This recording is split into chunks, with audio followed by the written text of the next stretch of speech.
ওই বিছানার মধ্যে আপনার ছেলের শয়ন করা হারাম। ওর নাম কোন? ওর নাম যৌতুক। যৌতুক বলতে ব্যবসা বাণিজ্যের জন্য টাকা দিতে হবে, এই হিসাব ভুল। আপনাকে সঠিক হিসাব করতে হবে। সঠিকটা কি? আপনার বাড়িতে মশারি, আপনারা কি বলেন? মশারি বলেন। যেই মশারিটা টাঙিয়ে আপনার ছেলে এখন ঘুমের মধ্যে আছে, ওই মশারিটাও যদি আপনার পুত্রবধূ আপনার গেহাই বাড়ি থেকে বিবাহের দিন কিংবা তারপরে এনেছে, ওই মশারির ভিতরেও আপনার জন্য বসা, ওই মশারির ভিতরে আপনার পুত্রের জন্য শোয়া আল্লাহ তাবারক ওয়া তাআলা হারাম করেছেন। কেননা আল্লাহ তাআলা নারীদেরকে বিবাহের ক্ষেত্রে অধিকার দিয়েছেন, ওয়া আতুন নিসাআ সাদুকাতিহিন্না নিহালা, মেয়েদেরকে দিয়ে আনবে, মেয়েদের বাড়ি থেকে নিয়ে নয়। সুতরাং ইসলাম নারীকে যে অধিকার দিয়েছে আজ পর্যন্ত কোন ধর্ম দিতে পারেনি। আরেকটি হাদিস আপনাদের সম্মুখে রাখছি যে ইসলাম নারীদেরকে কি কি অধিকার দিয়েছে। আল্লাহ নবী সাল্লাল্লাহু তাআলা আলাইহি ওয়াসাল্লামের যুগে একজন সাহাবী কেঁদে কেঁদে এসে আল্লাহ রাসূলকে বলছেন, ইয়া রাসূলুল্লাহ, ওগো আল্লাহর রাসূল, ইন্নী আসাবতু যামবান আযীমা, ইয়া রাসূলুল্লাহ, ইন্নী আসাবতু যামবান আযীমা, হে আল্লাহর রাসূল, আমি অনেক বড় পাপ করেছি। হে আল্লাহর রাসূল, আমি অনেক বড় গুনাহগার বান্দা হয়েছি। ফাহাল্লি তাওবা, আমার জন্য কি তওবার কোন দরজা খোলা আছে? আমি একজন গুনাহগার বান্দা, আমি একজন খাকসার বান্দা, আমি একজন পাপী বান্দা।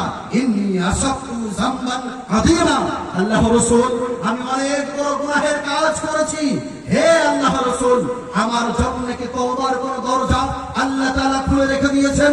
আল্লাহর রাসূল সাল্লাল্লাহু তাআলা আলাইহি ওয়াসাল্লাম ওই সাহাবীকে বলছেন, হাল লাকা মিন হে আমার সাহাবী, বলো, তুমি তো গুনাহ করেছো, তুমি বলো, হাল লাকা মিন তোমার বাড়ির মধ্যে কি আল্লাহ তাআলা তোমার মাকে জীবিত রেখেছেন?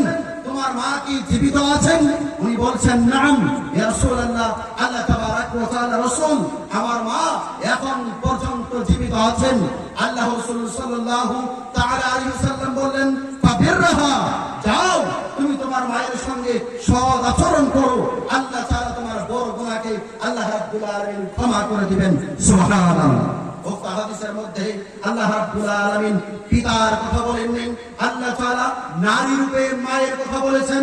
মায়ের এত অধিকার বেশি, মা জাতির এত অধিকার, নারীর এত অধিকার।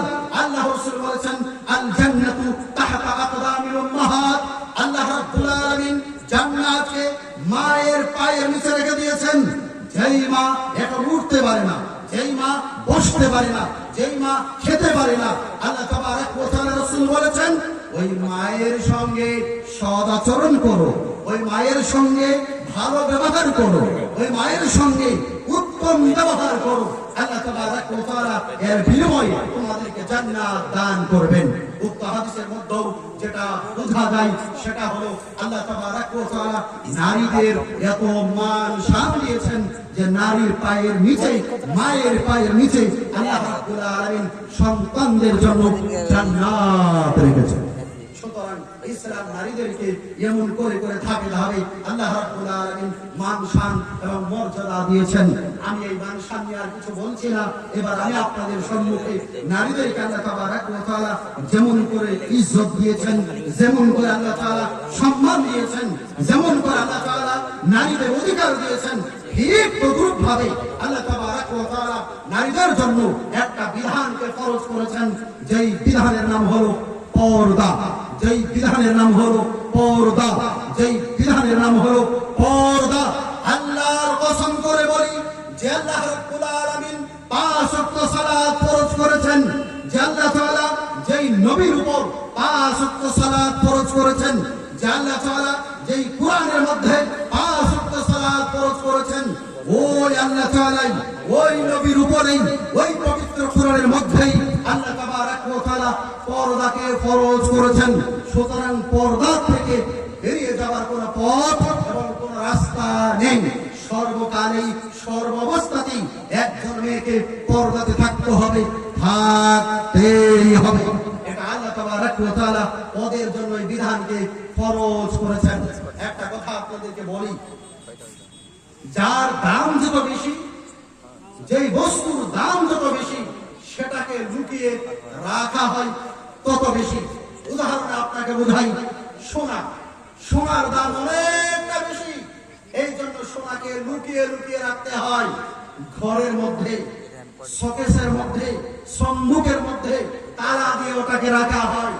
আর জুতা, স্যান্ডেল, ওটার দাম কম, কুদাল, ওটার দাম কম, এই জন্য ওটাকে বাহিরে রাখা হয়। যেহেতু আল্লাহ তাবারক ওয়া তাআলা নারীদের অধিকার দিয়েছেন অনেকটা বেশি, নারীদের মান দিয়েছেন অনেকটা বেশি, নারীদের ইজ্জত দিয়েছেন অনেকটা বেশি, সুতরাং আল্লাহ তাবারক ওয়া তাআলা নারীদের জন্য পর্দার হুকুমকে আল্লাহ তাবারক ওয়া তাআলা ফরজ করেছেন। আসল কোরআনের আয়াতের দিকে চলে যাই।